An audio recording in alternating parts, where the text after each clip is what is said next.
आज हम पढ़ेंगे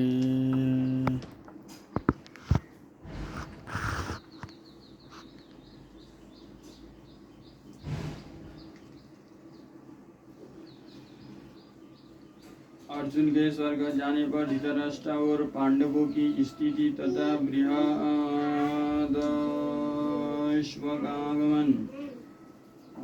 बृहदस्व का आगमन वैशंपायन जी कहते हैं, जन्मेजय राजा धृतराष्ट्र को अर्जुन के स्वर्ग में निवास करने का समाचार भगवान व्यास से प्राप्त हुआ। उनके जाने के बाद धृतराष्ट्र ने संजय से कहा, संजय, मैंने अर्जुन का सब समाचार पूर्ण रूप से सुन लिया है। क्या तुम्हें भी उस बात का पता है? मेरे पुत्र दुर्योधन की बुद्धि मंद है, इसी से वो बुरे कामों और विषय भोगों में लगा रहता है। वो अपनी दुष्टता के कारण राज्य का नाश कर डालेगा। धर्मराज युधिष्ठिर बड़े महात्मा है, वे साधारण बातचीत में भी सत्य बोलते हैं। उन्हें अर्जुन सा वीर्योदय प्राप्त है, अवश्य ही उनका राज्य त्रिलोकों में हो सकता है। जिस समय अर्जुन अपने पेने बाणों का प्रयोग करेगा, उस समय भला कौन उसके सामने खड़ा हो सकेगा? संजय ने कहा, महाराज, आपने दुर्योधन के संबंध में जो कहा है वो सत्य है। अर्जुन के संबंध में मैंने यह सुना है कि उन्होंने युद्ध में अपने धनुष का बल दिखाकर भगवान शंकर को प्रसन्न कर लिया है। अर्जुन की परीक्षा करने के लिए देवादिदेव महादेव शंकर स्वयं भील का वेश धारण करके उनके पास आए थे और उनसे युद्ध किया था। उन्होंने युद्ध में प्रसन्न होकर अर्जुन को दिव्य अस्त्र दिया। अर्जुन की तपस्या से प्रसन्न होकर सब लोकपालों ने आकर अर्जुन को दर्शन दिए और दिव्य अस्त्र शस्त्र दिए। ये सब भाग्यशाली अर्जुन के सिवा और कौन है? अर्जुन का बल अपार है, उनकी शक्ति अपरिमित है। धृतराष्ट्र ने कहा, संजय, मेरे पुत्रों ने पांडवों को बड़ा कष्ट दिया है। पांडवों की शक्ति बढ़ती ही जा रही है। जिस समय बलराम और श्री कृष्ण पांडवों की सहायता करने के लिए यदुकुल के योद्धाओं को उत्साहित करेंगे, उस समय कौरव पक्ष का कोई भी वीर उनका सामना नहीं कर सकेगा। अर्जुन के धनुष की टंकार और भीमसेन की गदा का वेग सह सके हमारा पक्ष में ऐसा कोई भी राजा नहीं है। मैंने दुर्योधन की बातों में आकर आपने हितैषी पुरुषों की हित भरी बातें नहीं मानी। जान पड़ता है मुझे पीछे से उन्हें सोच कर पछताना पड़ेगा। संजय ने कहा, राजन, आप सब कुछ कर सकते हैं, परंतु स्नेहवश आपने अपने पुत्रों को बुरे कामों में रोका नहीं, अपेक्षा करते रहे।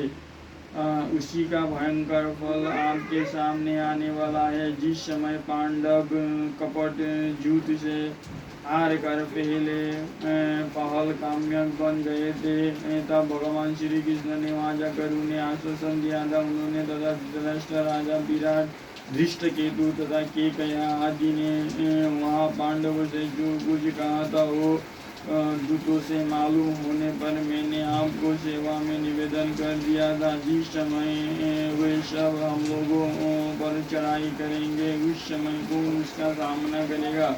जन्मेजय ने पूछा, भगवान महात्म्य, अर्जुन जब अस्त्र प्राप्त करने के लिए इंद्रलोक चले गए, तब पांडवों ने क्या किया? वैशंपायन जी ने कहा, जन्मेजय, उन दिनों पांडव काम्यक वन में निवास कर रहे थे। वे राज्य के नाश और अर्जुन के वियोग से बड़े ही दुखी हो रहे थे। एक दिन की बात है, पांडव और द्रौपदी इस संबंध में कुछ चर्चा कर रहे थे। भीमसेन ने राजा युधिष्ठिर से कहा कि भाई जी, अर्जुन पर ही हम लोगों का सब भार है, वो हमारे प्राणों का आधार है। वो इस समय आपका आज्ञा से अस्त्र विद्या सीखने के लिए गया हुआ है। इसमें संदेह नहीं कि यदि अर्जुन का कहीं कुछ अनिष्ट हो गया तो राजा ध्रुपद, धृष्टद्युम्न, सात्य कि भगवान श्री कृष्ण और हम लोग भी जीवित नहीं रहेंगे। अर्जुन के बाहुबल के आधार पर ही हम लोग ऐसा समझते हैं कि शत्रु हमसे हारे हुए हैं। पृथ्वी हमारे वश में आ गई है, हमारी बाहों में बल है। भगवान श्री कृष्ण हमारे सहायक रक्षक है। हमारे मन में कौरवों को पीस डालने के लिए बार बार क्रोध उठता है, परंतु हम आपके कारण उसे पीकर रह जाते हैं। इस भगवान श्री कृष्ण की सहायता से कर्ण आदि सब शत्रुओं को मार डालेंगे और अपने बाहुबल से सारी पृथ्वी को जीत कर राज्य करेंगे। भाई की जब तक दुर्योधन पृथ्वी को पूर्ण रीति से अपने बस में कर ले, उसके पहले ही उसे और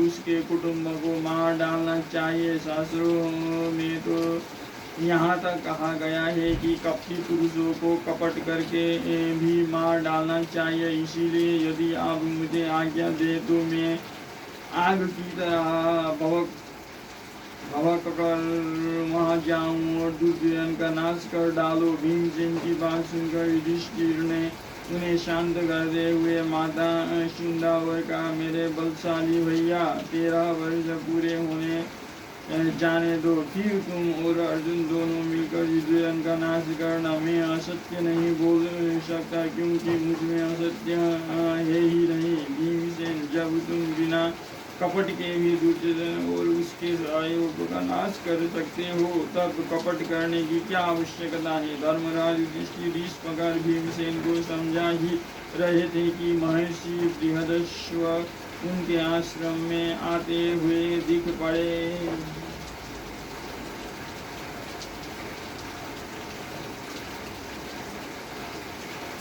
अगले अध्याय में पढ़ेंगे नल दमयंती की कथा। दमयंती का स्वयंवर और विवाह।